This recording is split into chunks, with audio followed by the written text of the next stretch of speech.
여러분, 펜을 투자자로 만든다. 이게 과연 자금 조달의 미래가 될 수 있을까요? 오늘은요, 우리가 뭔가 창의적인 일을 하거나 사업을 시작할 때 자금을 마련하는 방식이 있잖아요. 그게 완전히 바뀔 수도 있다는 아주 흥미로운 아이디어로 한번 시작해 볼까 합니다. 자, 그럼 오늘 우리가 어떤 길을 따라갈지 한번 볼까요?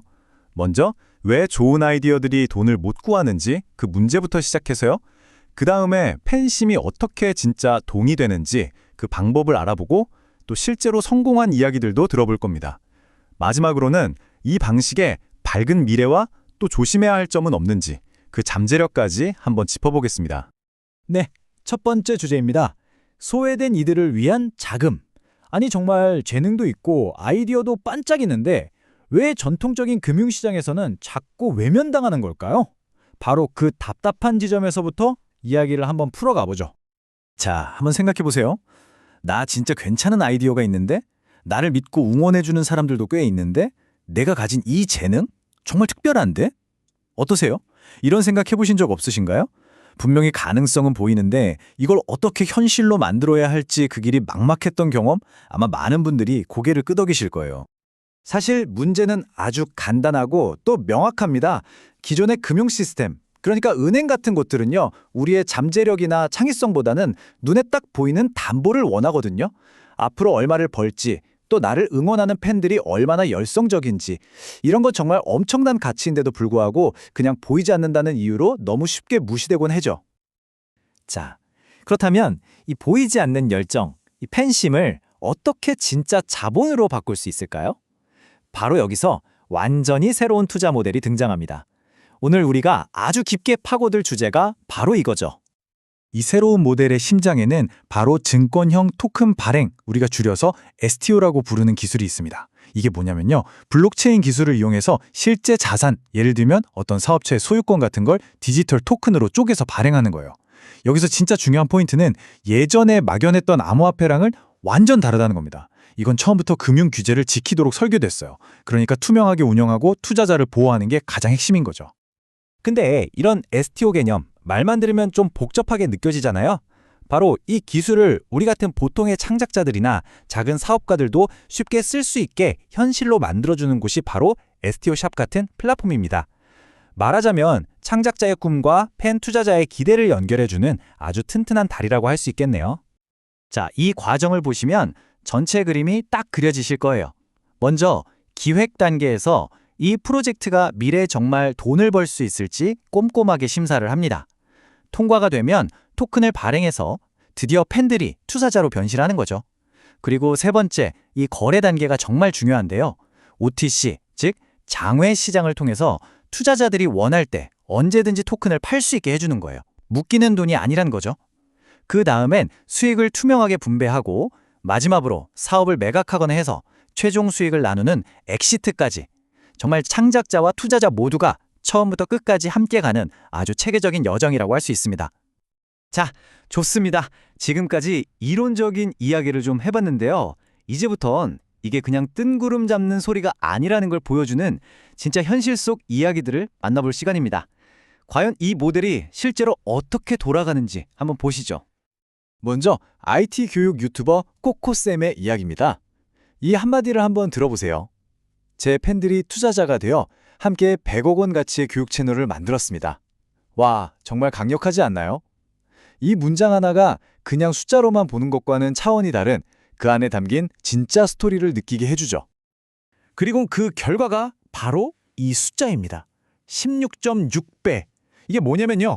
5년 전에 코코쌤을 믿고 투자했던 초기 팬 투자자들이 얻은 수익률이에요. 정말 어마어마하죠? 이게 바로 이 모델이 가진 폭발적인 잠재력을 보여주는 겁니다.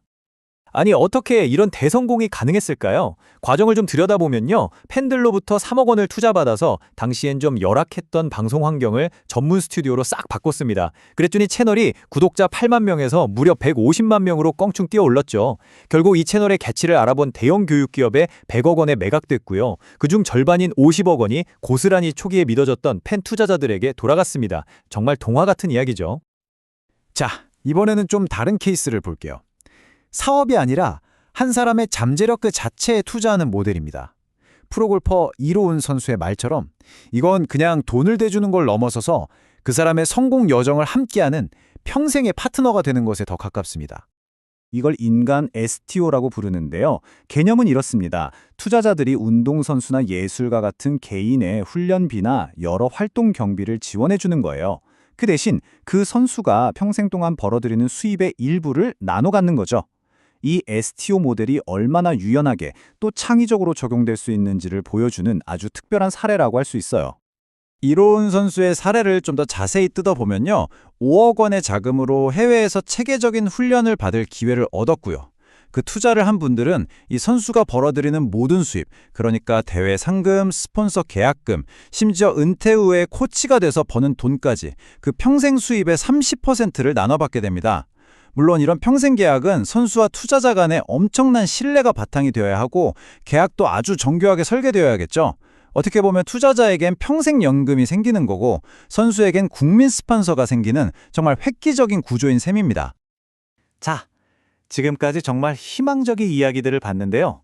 이제는 한 걸음 물러서서 좀 더 냉정하게 살펴볼 시간입니다. 모든 혁신에는 빛과 그림자가 함께 있잖아요. 이 모델이 가진 엄청난 가능성과 함께 우리가 반드시 알아야 할 위험은 무엇인지 균형 잡힌 시각으로 한번 들여다보겠습니다. 먼저 동전의 밝은 면부터 보죠. 이 모델의 가장 큰 장점은 경제의 빚이 아니라 새로운 자본을 공급한다는 거예요. 은행에서 외면받던 기발한 아이디어들이 세상에 나올 기회를 얻고 한번 실패했던 사업가도 다시 일어설 수 있는 발판이 되죠. 그런데 당연히 어두운 면도 있습니다.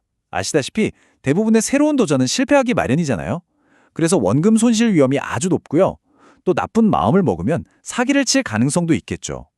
특히 팬심이 개입되면 이게 냉정한 투자인지 그냥 덕질인지 헷갈리면서 비이성적인 판단을 내릴 위험도 있습니다. 그리고 만약 손실이 크게 발생하면 이런 제도를 왜 만들었냐면서 정부 탓을 하는 사회적 갈등으로 번질 수도 있고요. 자, 그렇다면 이걸 어떻게 봐야 할까요?